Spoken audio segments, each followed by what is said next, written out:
Back in the 1990s, there was a British anthropologist named Robin Dunbar who decided to try to study primates.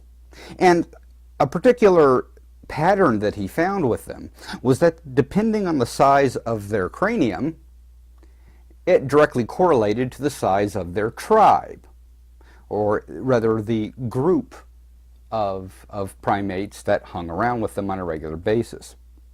And what he found was that the bigger the cranium, the bigger the tribe. Oddly enough, he found that it equated also to humans. In fact, he found that humans in general were capable of a tribe of about 150. And now that term is now called Dunbar's number.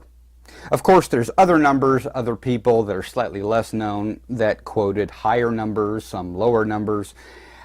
But the general idea is that somewhere between 100 and 250, there is a number of people that we are capable of calling friends. And when you think about it, it's kind of true even today in Facebook. How many friends does the average person have? Now keep in mind, this isn't just everyone that's a friend on Facebook. I go through my own list and I find that there probably are about 150 that I can really consider friends. Either people I used to know in high school that I still like even though I don't see all the time, friends that I hang around with on a regular basis, my family, those people that I actually have what I might call an emotional connection to.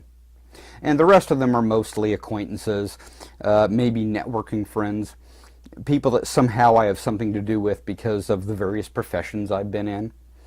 And so I do think he has a certain point there, but what are the ultimate ramifications of that? I mean, if that concept were taken out to a larger degree, it isn't just the people that you can be friends with. It's the people you are capable of empathizing with. The bottom line being that due to the size of our brains, due to the ability that our brains have to keep connections, keep a certain amount of connections, we are only capable of empathizing with so many people. Now, what that further means is that everyone else in the world we aren't fully capable of empathizing with. And so we start looking at them as sort of abstractions. They become them.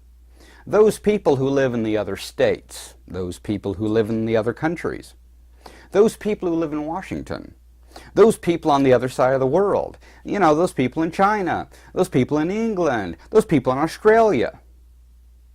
We don't really know them. Well, some of us probably know some of them, but we don't know many of them. And so they become these abstract concepts.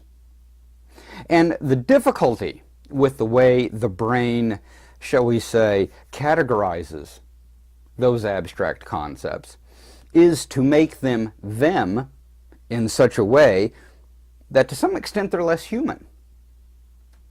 Now, it isn't necessarily that we're thinking that they're bad people or that they're inhuman, but we can't empathize with them in the same way that we empathize with our friends and our family. How many times have you heard someone say, "I will protect my family above everything"? No matter what, if it became between me and my brother and whomever else in the world, I would protect him. We make those kinds of statements.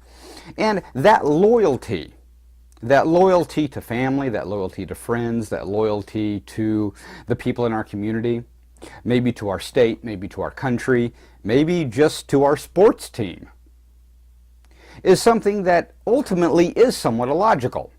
I mean, we know on some level that everyone is equal, that the possibility of my family member being right about something and the possibility of someone out there being right is about the same. I mean, yes, I know my family a little better, but we're all really equal in many ways. And yet, people that we look at, people that we empathize with, in our minds, have a higher standard. That's not necessarily a bad thing.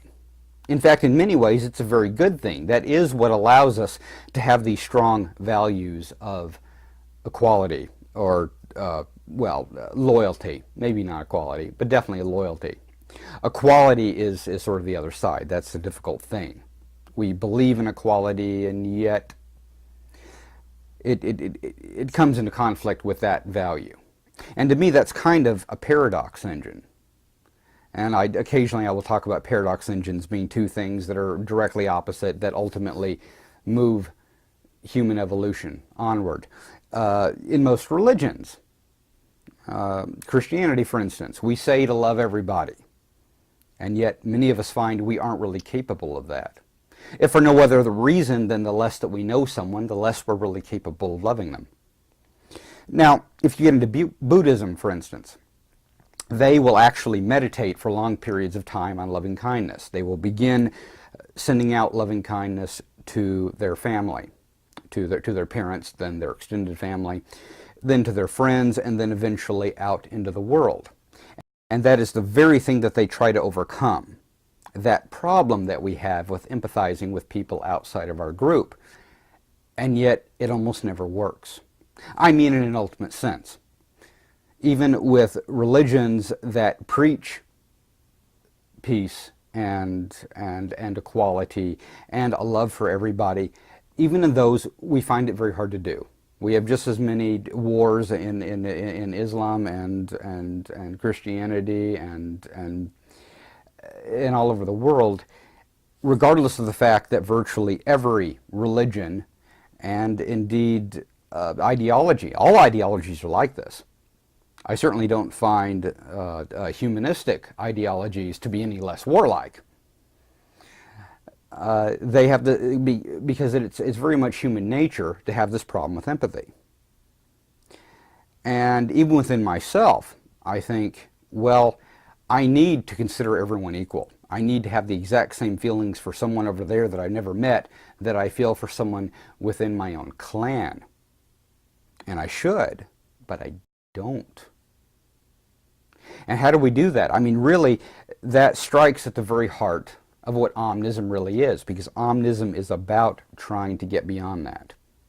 It is about equality. And yet, if you had complete equality, if you truly had the exact same feeling for everyone in reality, what would happen to things like friendship and loyalty and all of those things that we hold very dear? Because to some extent, those things can be in conflict. I'm not going to give you an answer because I don't have an answer. I wish I did. But those ultimately are the kinds of questions that I think we really get into with Omnism. And that is the kind of questions that I would really like to see us discussing. So everybody, please discuss this. Jump on the comments.